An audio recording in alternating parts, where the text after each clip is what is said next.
తట్టుకొని నిలబడగలుగుతా ఉన్నాడు అనంటే కారణం వాళ్ళకు ఈనాడు ఉండొచ్చు, ఆంధ్రజ్యోతి ఉండొచ్చు, TV5 ఉండొచ్చు, కానీ మనకు సోషల్ మీడియా ఉంది.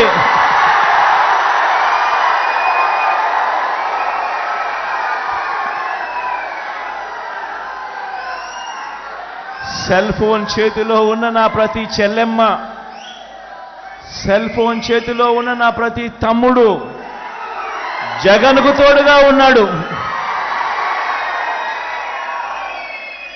అందుకే జగన్ ఒంటరి కాదు.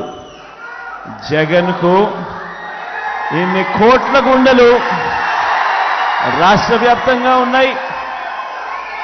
జగన్ కోసం ప్రాణం ఇచ్చేదానికి కొన్ని లక్షల గుండెలు అండగా తోడుగా ఉన్నాయి. మరి ఇలాంటి పరిస్థితుల్లో జగన్ ఒంటరి ఎలా అవుతాడు? ఆ దేవుడు దయను మీద జగన్ నమ్మకం ఉంది. జగన్ను ప్రేమించే గుండెల మీద జగన్కు నమ్మకం ఉంది. మీ అందరు చేసిన చేస్తా ఉన్న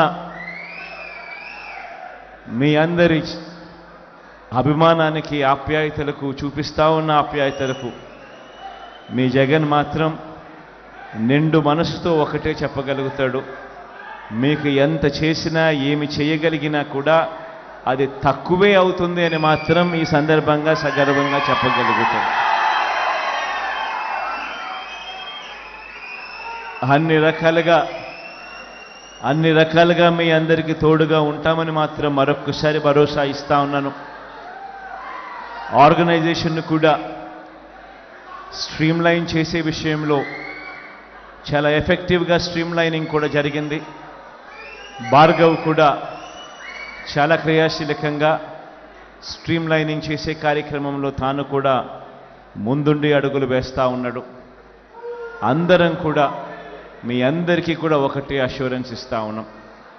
మీ వెనకాల ఉన్నది ఒక్క జగనే కాదు, మీ వెనకాల మీకు ఉన్నది ఒక వైఎస్ఆర్ కాంగ్రెస్ పార్టీ మొత్తం మీకు వెనకాల ఉంది అని మాత్రం చెప్తా ఉన్నాం.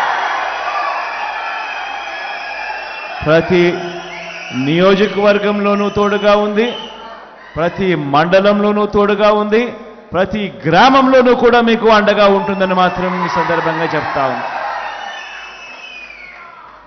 ఈ విషయాలన్నీ కూడా మీ అందరికీ చెప్తూ, సోషల్ మీడియా పరంగా మీరేదైనా అడగాలనుకుంటే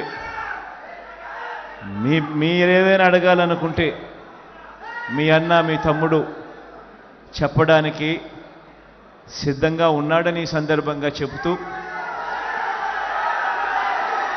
ఎవరైనా మాట్లాడాలనుకుంటే మాట్లాడమని కూడా కోరుతా ఉన్నా. ఈరోజు ఎలాగూ అందరూ విశాఖపట్నానికి వచ్చారు. కొంతమంది విశాఖపట్నం వాసులు, కొంతమంది విశాఖపట్నం బయట నుంచి కూడా వచ్చిన వాళ్ళు.